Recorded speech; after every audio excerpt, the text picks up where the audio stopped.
Hello guys, আমি হলাম সামিনা আর তোমরা দেখছো সামিনার ইনহোম লাইফস্টাইল। আজকে একটা ফেব্রিক কালার দিয়ে আমি পেন্টিং করব। পেন্টিংটা খুবই সহজ, তোমরা সবাই বাড়িতে করে নিতে পারবে। একটা ব্লাউজের ওপরে আমি পেন্টিংটা করছি। এটা ব্লাউজের হাতা।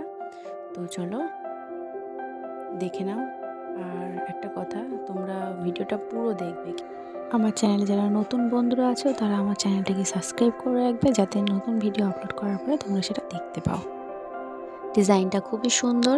তোমরা বাড়িতে অবশ্যই চেষ্টা করবে একটা ব্লাউজের ওপরে